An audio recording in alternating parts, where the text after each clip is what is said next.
Tubes are fascinating things. They do much the same job as a tiny silicon chip, but we can see inside them because tubes are encased in glass. The thing is, we still can't see what they're actually doing because it's all about the flow of electrons, and that's invisible to our eyes. Instead, we plug in tubes, we watch them glow, and magically, sound comes out.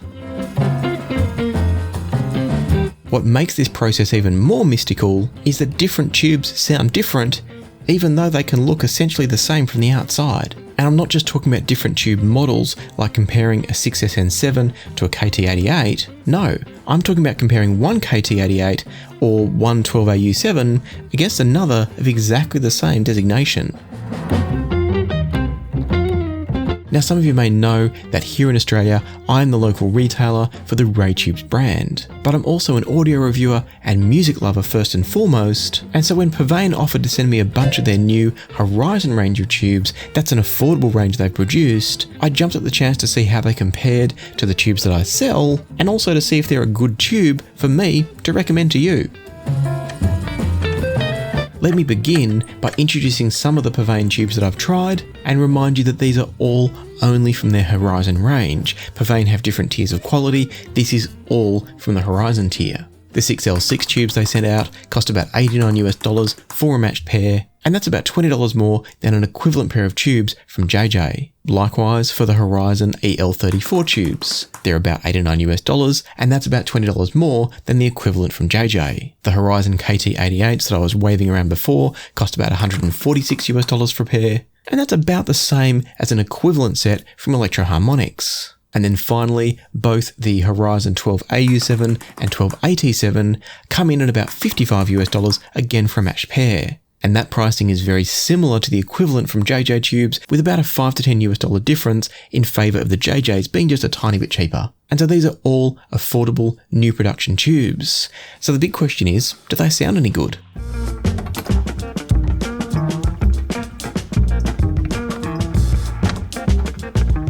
I'm not going to bore you with a blow-by-blow description of every single tube that I tested and the tracks I went through for all of them, but I will run you through a quick summary of the tubes and how they compared to their competition that I tried. And be sure to stick around to the end of this video because there's something really important that we need to talk about when it comes to tubes. And it's going to help you understand why some tubes are cheaper and other tubes are more expensive. It also tells a significant story about my overall experience with the Horizon range of tubes from Psvane. So let's start with preamp tubes. That's the 12AU7 and the 12AT7 tubes.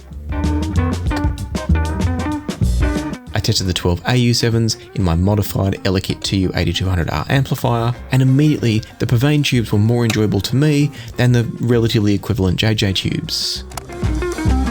They deliver more weight in the mid-range, that's the Psvane tubes, while also delivering a greater sense of clarity and detail and resolution. In fact, it's kind of a shame that JJs are often the stock inclusion in many amplifiers that you buy, because for just a little tiny bit more, you can get much better performance based on what I'm hearing here from the Horizons. Just imagine opening up an amplifier that you've just bought and having a better set of tubes included for the exact same price, so you can enjoy the sound of your amplifier closer to its maximum performance straight out of the box. That's pretty cool, and that's what the Horizon tubes seem to offer. For example, in Face the Change, there's a saxophone solo at around about the 2-minute mark, and it was wonderfully clean, focused, and tonally accurate with the Horizon tubes installed. I just think they're excellent for the money, that being the 12AU7s from the Psvane Horizon range. And that had me worrying a little bit about how they would compare to the more expensive RayTubes 12AU7 Select tubes. At $180, the RayTubes have a lot of justification to do to make it worthwhile spending so much more money on them. Thankfully, the level of clarity and resolution took another clear step going from the Psvanes to the RayTubes. In other words, going from $55 a pair to $180 per pair did net sonic gains. But it was less of a jump going from the Psvanes to the RayTubes than it was going from the JJs to the Psvanes. And so I think it's fair to say that the law of diminishing returns has kicked in at this point, You're not getting as much bang for buck going for the Ray tubes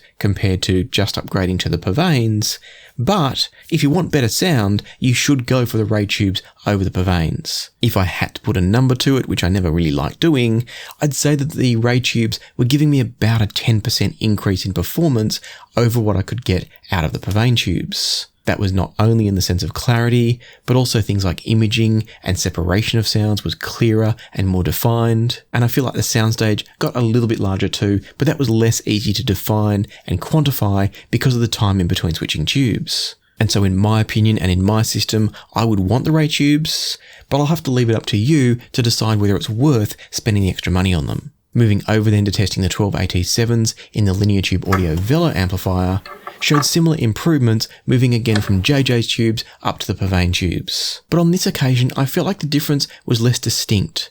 I didn't feel like I was getting as much of a leap going from the JJs to the Psvanes. Again, to me, the Psvane was clearly the tube I would choose, particularly knowing that it only cost a few dollars more than the JJs. But there was a slight richness and smoothness to the sound of the JJs that some might prefer.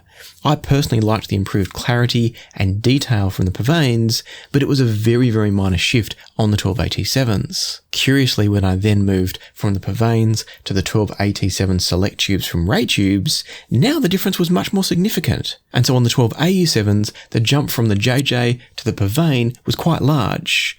The jump from the Psvane to the Ray tubes was quite small.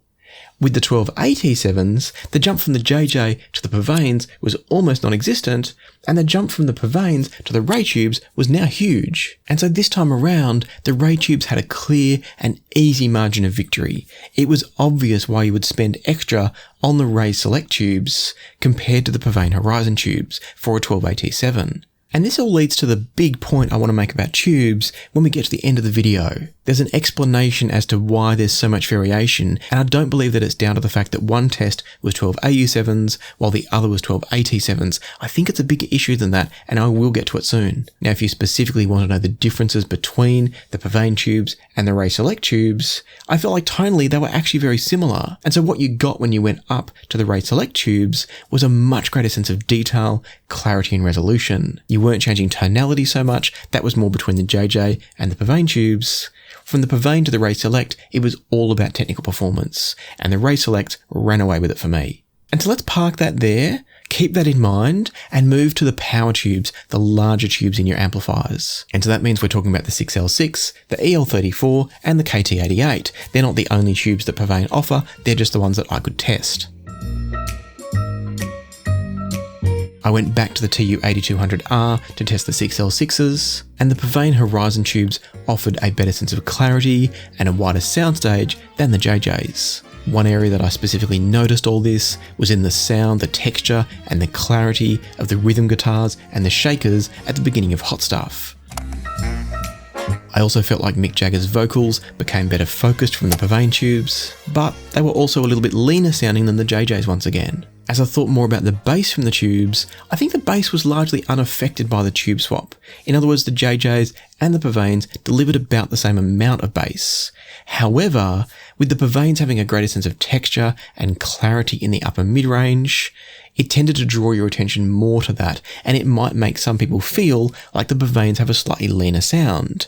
But I don't think they're dropping in bass so much as focusing your attention elsewhere. And so for 6L6s, I think the Psvanes sound like the more technically capable tube compared to the JJs. And the Psvanes are the ones that I would personally choose. But as always, there's a level of subjectivity here because of the shift in tonal balance. Some of you will like the richer, smoother sound of the JJs, so I have to leave that bit up to you. If we then move to the more mid-range and creamy focused EL34 tubes, things are a bit different again. Here, the Psvane Horizon tubes delivered a tighter central image focus when compared to the JJs.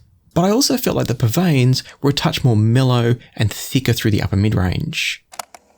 That produced a creamier sounding vocal that could be just the thing for some of you, but it did take me a few minutes to adjust to it, which makes me wonder if perhaps the tonality of the EL34s is a little bit off what's truly natural or neutral. In other words, there might be just a little bit of excess coloration from the Psvane Horizon EL34 tubes. Now that's not to suggest that they sound bad, and with just a few moments of listening, my brain quickly adjusted and really enjoyed the sound. Overall, I'd describe the Psvane sound as smooth, cohesive, but still with a good sense of detail and resolution.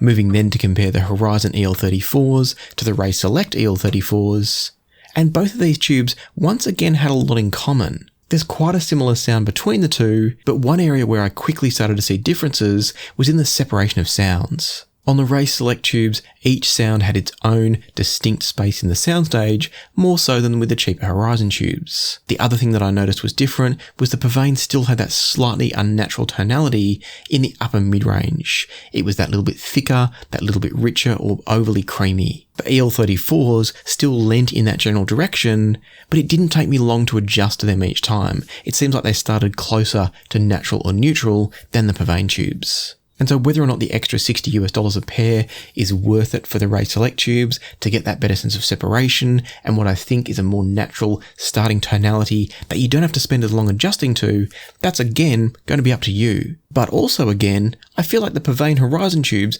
offer a really solid tube for their price. Perhaps not quite as good as the 12AU7 or the 12AT7 or even the 6L6, but I still liked what I heard.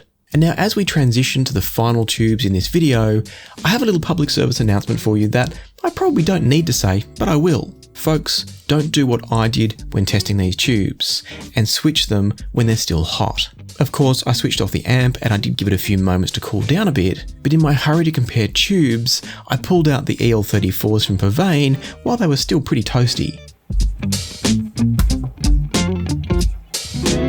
The first and most important reason not to do this is that you could damage the tube.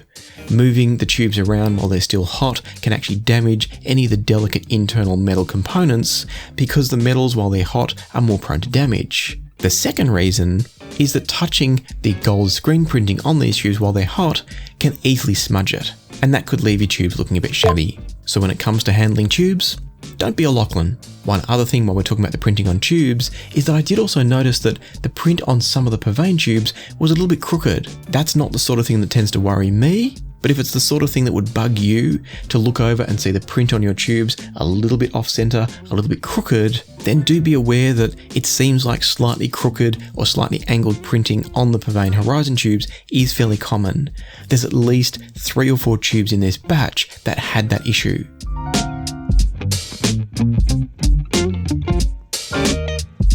And I suspect it's likely just a compromise that we have to make when buying tubes at this sort of price point. It's going to be the trade-off for getting cheaper and great sounding audio. But now let's move on to the king of these tubes in the KT88s. Comparing the Psvane Horizon tubes with the Ray Tube's KT88 Select tubes, it was immediately evident that they likely come from the same factory. At least I'd put my money on it because I don't have specific confirmation. I've not had anyone tell me that they are from the same factory, but by looks and by sound, I guess that they are. And with that in mind, I think you can definitely hear the similarities. But they're not identical tubes, and this leads us to the big point that I wanted to make in this video.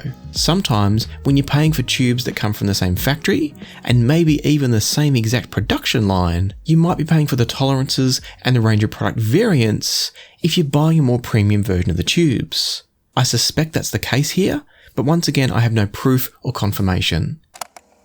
What led me to this conclusion is that the highs from the Psvane tubes were a little bit harsher or sharper from the Psvane tubes than they were from the Ray tubes. In comparison, the Ray tubes had a better sense of smoothness and refinement, whilst matching or exceeding the Psvane tubes on detail and clarity. As an example, the bridge section in New Guru at about the 1 minute 40 mark was grainy and a little bit harsh from the Psvane tubes. On the Ray tubes though, there was none of that harshness to be heard, even though tonally, both tubes sounded pretty much identical. And so what I suspect is happening here is that the Psvane Horizon KT88 tube and the Ray Select KT88 tubes are coming from the same factory and possibly the same production line. But the differences that we're getting is that the KT88 Select tubes have a consistent level of performance that's got a greater sense of refinement and quality to it. In the case of the Psvane Horizon tubes, we're paying less, and as such, we're getting a wider range of product variants. And that means you might get a great version, you might get not so great a version. They're never going to be bad, I don't think. All of the tubes that I've tried here sounded great for the price you're paying. But you're not going to get to that premium level of sound, and you might fall somewhere within a wide range between excellent sound and okay sound.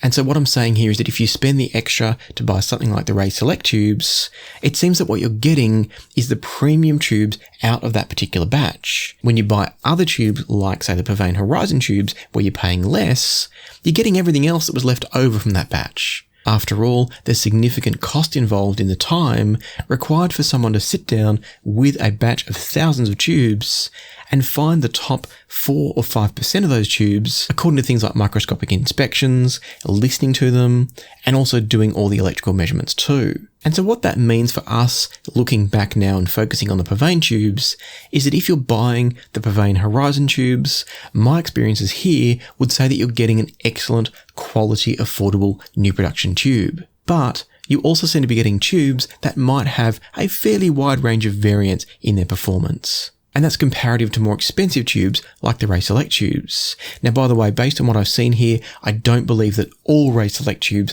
come out of the same factory as the Psvane tubes. The KT88s, I would almost put money on. The EL34s look different enough that they could be completely different factories. And so when you're buying a lower price tube, you're either locking yourself in to a guaranteed lower level of performance, or in the case of the Horizon tubes, it seems you're rolling the dice to either get yourself a good tube or maybe a great tube. But the point is, there's that variance. And so most of the time, what you'll get with a brand like the Psvane Horizons is you'll get a good, solid, middle of the pack affordable tube that seems to be consistently better than options from a company like JJ, but not as good as more premium tubes from any brand. And so it's great to know that you can spend just a little bit more than what you'd spend on the stock tubes included in most amps and get a good solid upgrade. Now, whether it's a 10% or a 60% upgrade, that's going to be luck of the draw, but it will be an improvement for not very much more money. And that, to me, makes the Psvane Horizon tubes excellent value and a really good choice. And if you're keen on something like that, I've got links to all the Psvane tubes that I've talked about here down in the description below. However, if you want something even better, I've linked up here to my review of the Ray Select tubes, which in my opinion are the best option you can buy as a new production tube for their price. And that's why I chose to take them on here in Australia as a retailer. They were that good and I wanted them to be available here, so I took these into my own hands. So check that one out now if you want to know more about those. But for now, thank you to YouTube channel members, thank you to channel Patreon members, and thank you to all of you who leave super thanks on YouTube videos like this one. And until next time, happy listening, be kind to each other, and I'll see you here again soon on Passion for Sound.